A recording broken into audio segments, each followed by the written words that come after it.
Hello guys, today I will show you my first place deck profile from yesterday's locals, and it is Memento, but with a few new techs from last time, which I will mention soon. The ratios are standard for me.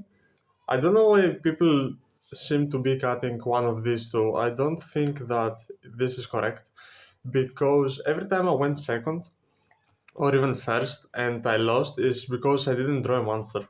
And I think it's really important to draw a monster in Memento in order to start your plays. And because you have 9 in-engine quick play spells plus 3 droplets, it's easy to dodge the stuff that they drop at you. So I don't think you should be cutting this. Just my opinion. 2 Goblin, 1 Sleepy, 1 Gatic, 1 Mace, 1 Akihiron, 1 Horn, and 1 Combined Creation. Pretty standard. Same races as always. Now I was playing this. It's honestly very good going second, especially against Pure Isle, which seems to be kind of fitting its place back in the meta. This card is good. It's also an extra engine piece, so it fixes the issue that I have on not drawing monsters. And it's good going second. Going first is just another goblin, so it's still full combo, right? And 1 engraver. Now for the spells, you play 9 quick play, which is very important to dodge your stuff. I am increasing the ratios on this because I don't play goods anymore. Because the issue that I'm having is because they know what I'm playing. Even if I go to a regional or if I play this on nationals, they will know what I'm playing. And if they know what I'm playing, they go blind dweller. So Foolish Barrel Goods doesn't do anything against Dweller, and these cards can help you dodge the interruptions. So I rather have more of these than Foolish Goods. Plus, I noticed that a Black Goat is not that good, at least at my opinion, because the Dweller incident is, of course, very difficult to play around, and I noticed that I shut it out even if I go first because going first I don't play Thrust to set it. So yeah, overall it wasn't that good for me. So I dropped goods.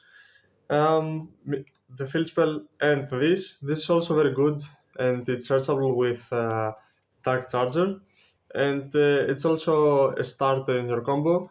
You don't care about roll because this can add Goblin, which fully sees the targets and you can add them back from the graveyard, so it's not that bad. And it also has a good graveyard effect against Trizal, so yeah. Non-engine, I play 3 Ass, 3 Droplet.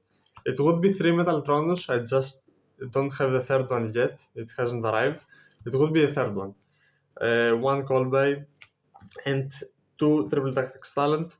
Now let's talk about this a bit.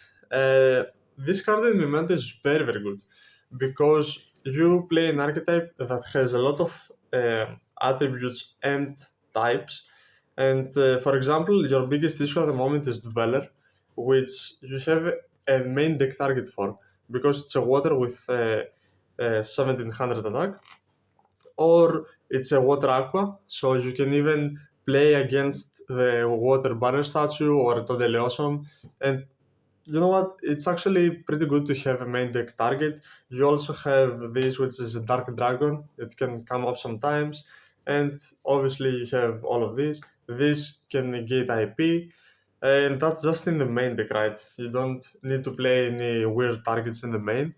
And of course, it takes some space of the extra deck, but it's not that bad. Onto the extra deck, I play 3 Creation King.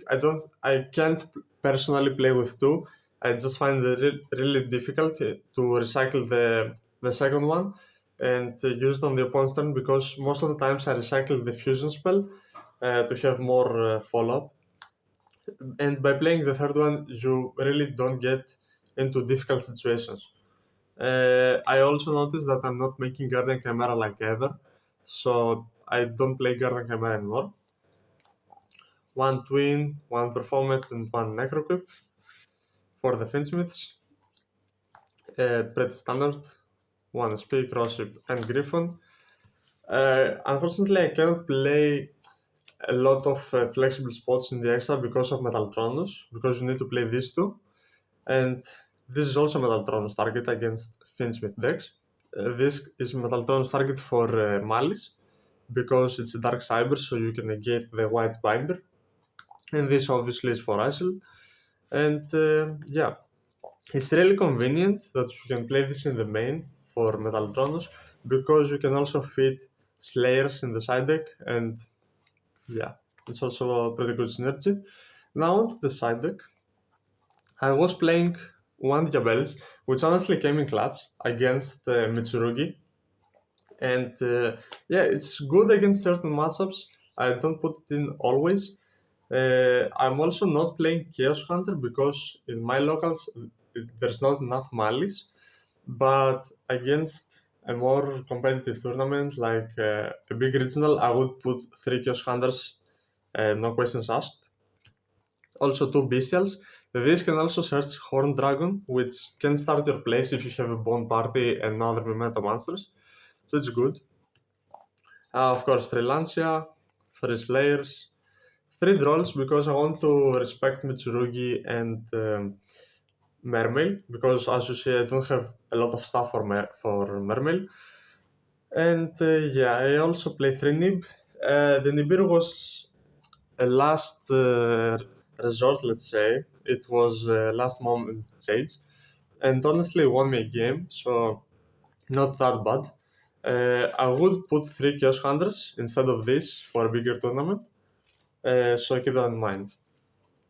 So overall, this deck was way better than the previous list I played with Foolish Barrel Goods, because you don't draw a lot of awkward hands, and Metaltronus being a better sometimes droplet, it's very important to have, especially against this meta right here. And it also fixes your matchup with some decks which is already difficult, like Malice, going second obviously. And yeah, so that's the deck. If you have any questions, don't um, be shy and ask me whatever, I will answer. Thank you for watching the video. Please don't forget to like and subscribe.